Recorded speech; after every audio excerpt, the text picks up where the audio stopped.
आज देश भर की निगाहें इस वक्त मॉनसून पर टिकी हैं।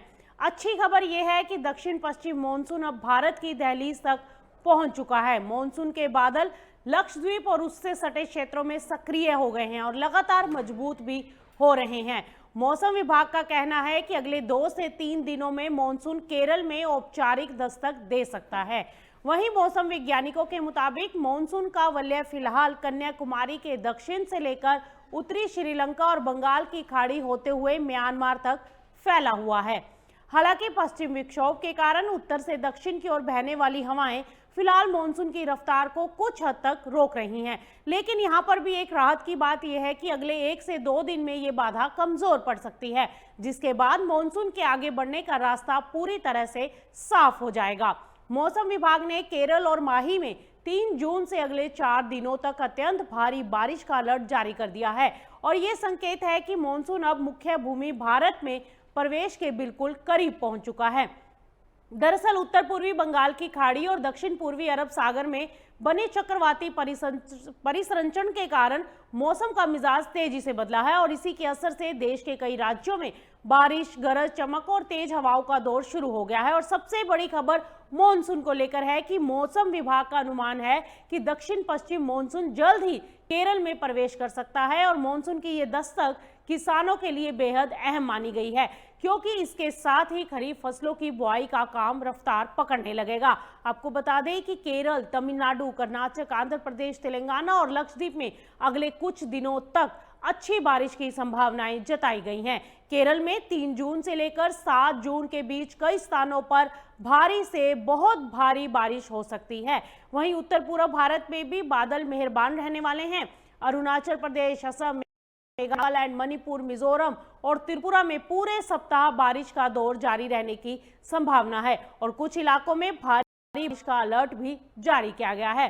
अब अगर बात उत्तर भारत की करें तो दिल्ली, एनसीआर, उत्तर प्रदेश, हरियाणा, पंजाब और राजस्थान के कई हिस्सों में तेज हवाओं के साथ बारिश हो सकती है और कई जगहों पर हवा की रफ्तार 50 से 70 किलोमीटर प्रति घंटे तक पहुंचने का अनुमान है। उत्तर प्रदेश के सहारनपुर, मेरठ, आगरा, अयोध्या, प्रयागराज, वाराणसी, गोरखपुर और कानपुर समेत कई जिलों में बारिश और आंधी का अलर्ट जारी किया गया है।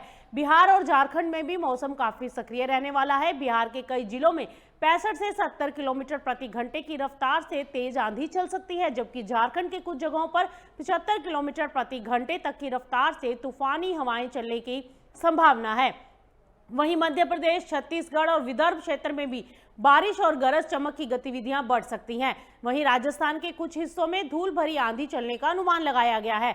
हालांकि जहां देश के अधिकांश हिस्सों में बारिश राहत लेकर आएगी, वहीं बिहार के कुछ इलाकों में अगले कुछ दिनों तक गर्मी और लू की स्थिति बनी रह सकती है। मौसम विभाग ने लोगों को सतर्क रहने की सलाह दी है और किसानों के लिए ये समय बेहद महत्वपूर्ण है। जिन क्षेत्रों में बारिश और आंधी की संभावना है, वहां फसलों, कृषि उपकरणों और पशुओं को सुरक्षित रखने की जरूरत होगी।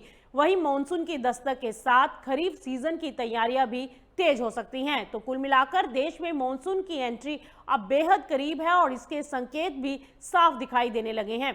आने वाले दिनों में बारिश की गतिविधियां और बढ़ सकती हैं, जिससे भीषण गर्मी से राहत मिलने की उम्मीद है। इसी के साथ इस साल किसानों के लिए क्या ये मॉनसून चिंता का कारण बन जाएगा और क्या सुपर एल नीनो देश की खेती और कृषि अर्थव्यवस्था पर बड़ा असर डालेगा?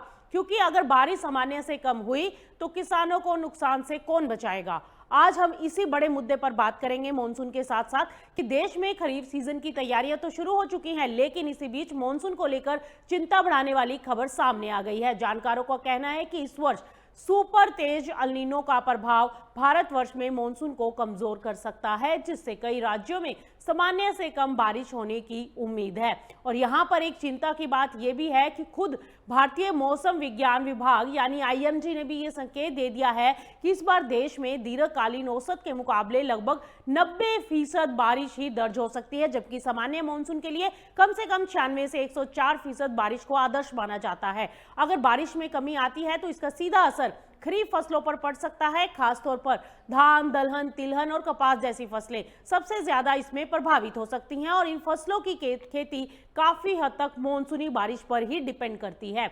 ऐसे में उत्पादन घटने के साथ किसानों की आय पर भी दबाव बढ़ सकता है और इसी परिस्थिति में प्रधानमंत्री फसल बीमा योजना किसानों के लिए एक महत्वपूर्ण सुरक्षा कवच बन सकती है।